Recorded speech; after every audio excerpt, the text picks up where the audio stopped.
It's January 19th, 1974, in South Bend, Indiana, and basketball fans from across the nation are tuning in to see a game at Notre Dame that's not about football. See, the UCLA Bruins have won 88 games in a row. The number one team in the nation have won 7 straight national titles, and they are coming in to face Notre Dame, the number 2 team in the nation, and the last team to beat them. But no one really expects Notre Dame to actually beat UCLA. And for 36 minutes, that's what it looks like. Until Notre Dame goes on a run and eventually beats UCLA, ending the most dominant streak in NCAA history against the most dominant team in NCAA history. Join us today as we dive into this incredible game and what led to it and its aftermath. Today on Daily Sports History. Welcome to Daily Sports History. I'm Ethan Reese, your guide, because I've made 88 basketball shots in my life. So, matches the greatest college basketball team, right?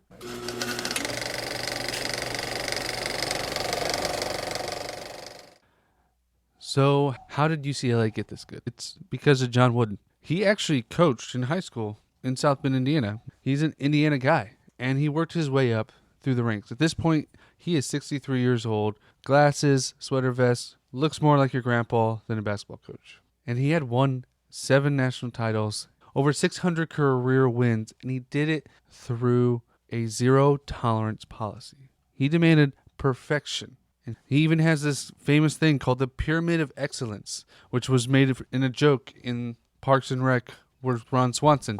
And honestly, this is kind of what led to it. Players would buy in, and he would dominate, mainly because he knew the big man was changing the game. He did it with Lou Alcindor, who later became Kareem Abdul-Jabbar, one of the greatest college basketball players ever. And this team had Bill Walton, one of the greatest college basketball players ever. And so the streak started on January 30th, 1971, after a loss to Notre Dame. And they ran 88 games. 72 of these games were won by 10 points or more, with an average winning margin of 26. Opponent, and this was not just them playing Division III cupcakes. They were playing top teams. This included going through the national championship tournament. In 1971, Bill Walton was a sophomore, and he was starting to come out, and they won the national championship. In 1972, won the national championship in 1973. In 1973-74 season, they started 11-0, outscoring their foes by a total of 300 points up to this point. They weren't just beating people, they were demolishing them. They were so much better than everyone else. It was led by Bill Walton, a 6'11" redhead, National Player of the Year, averaged over 20 points and 15 rebounds a game, dominating the low post on the offense and defensive end. And they also had a great wing in Jamaal Wilkes, who averaged 17 points a game and was a great shooter. They had a great point guard in Tommy Curtis, who averaged 10 points a game and would hit daggers from deep. And Larry Farmar was the front court ally of Walton. He was a rebounder and a great complement to the Walton's game. And then we come to Notre Dame. Notre Dame, as most of you know, is not a basketball school. They are known for football, still known for football, but they've had some really good basketball teams and some good basketball players. Austin Carr was on the team that last beat them before their streak started, and Austin Carr set the record for the most points in a tournament game and went on to become a Hall of Famer in the NBA. So they did have some good players, and at this time they were doing pretty good, and they were being led by Digger Phelps, the guy from the TV you hear every March Madness. Yes, that Digger Phelps. And he was a younger guy. He was 43, 20 years younger than John Wooden, looking a lot different than he does now. But he really turned this kind of middling team into a powerhouse. And they were 12-0 and outscoring teams by 26 points a game this season. The same as UCLA. They were dominating. They were the number 2 team in the nation. And they were the last team to beat UCLA, so they knew what it took to beat them. UCLA didn't change. They were the same team with Lou Alcindor that they were with Bill Walton. Nothing had really changed. They were dominant. They had great players, but not a lot had changed. And on their team, they had John Shumate, a 6'9" All-American forward who averaged over 24 points a game and 12 rebounds. A good competitor and matchup for Bill Walton. Even though he gave up a few inches, he was a great front court player.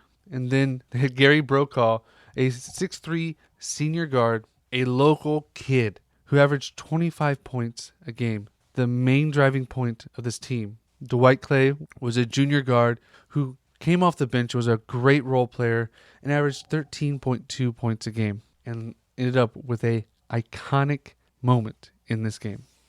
So we come to the showdown in South Bend. Remember, South Bend is in Indiana, and Indiana loves basketball. They pack the house. Over 11,000 people, shoulder to shoulder, students in leprechaun hats, alumni in green blazers, cameras everywhere for this nationally televised game against 1 versus 2. And the tip-off happens. Walton wins, obviously, and they start out going 6-0 in the first 3 minutes. UCLA is showing their dominance, but Notre Dame doesn't back down. They work their way back, and they claw back to make it 25-24. But the Bruins go on a 12-2 run to take the lead and start to pull away, although the Irish are able to mend the bleed a little bit and make it into the half, only down by 9, 43-34.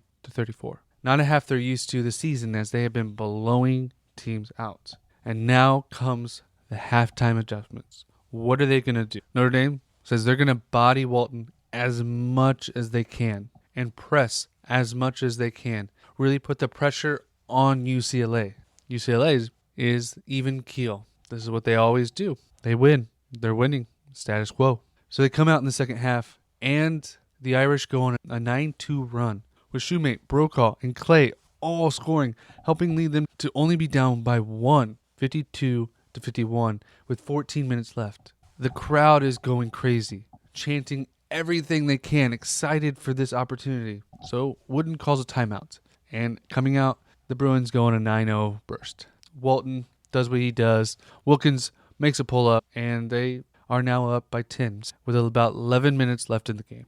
All their climbing back didn't seem much, but the Irish weren't giving up. They clawed their way back. They fought. Shumate was going toe-to-toe with Walton down low and helping make a comeback, and made a couple free throws to make it a 4-point game, 63-59. But again, UCLA pulls away. It's that cat and mouse. Notre Dame has never led in this game. They get close, and then UCLA pulls away. Then with about 4 minutes left, the game is 70-59.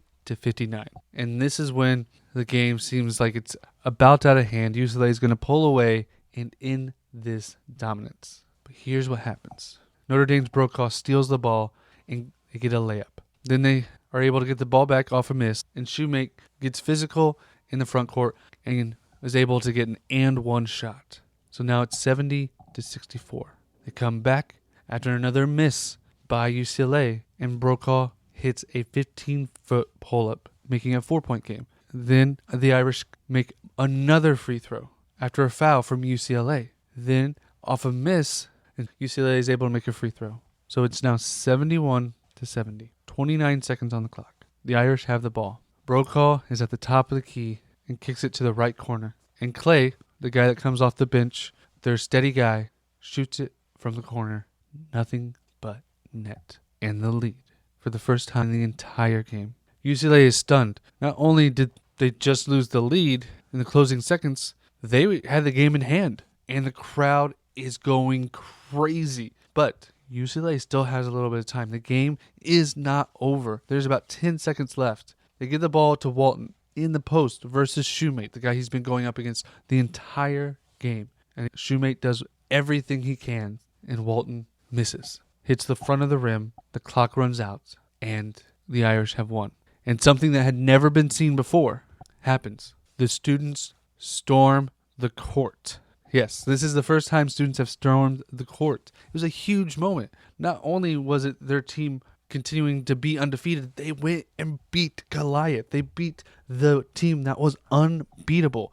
Bill Walton had not lost an organized game of basketball. In high school, in college, he had not lost. This was his first ever basketball loss, and it destroyed him. And it's not like he didn't play well. He had 24 points Wilkes had 25. They played a good game, but Shumate showed he could go toe-to-toe with Bill Walton. Scored 24 points, had 11 rebounds. Brokaw had 19 points and showed clutchness and his senior leadership. And after this, UCLA would lose another game in the tournament, not winning an 8th straight tournament, as North Carolina State would go on to win the national championship. And Notre Dame had another good season, but they would lose to Michigan in the semifinals of the tournament.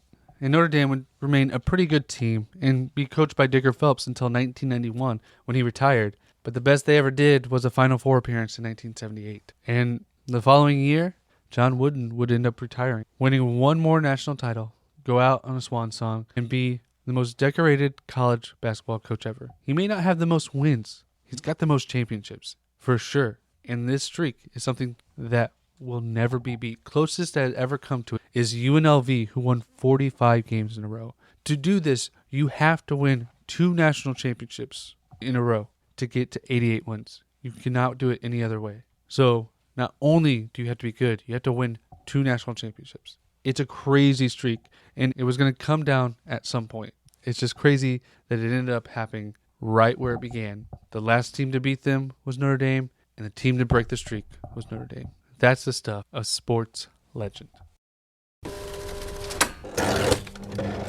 I want to thank you for listening to today's Daily Sports History. If you like this, please follow us on our socials. I'm doing this thing on there where I do these short videos about random guys that have sports records. It's a lot of fun. I want you to check those out. You can do that on the links below. It's on Facebook, YouTube, Instagram, anywhere you like to socialize. All the links are below at Daily Sports History on all those socials. Check us out, and we'll see you on the next one.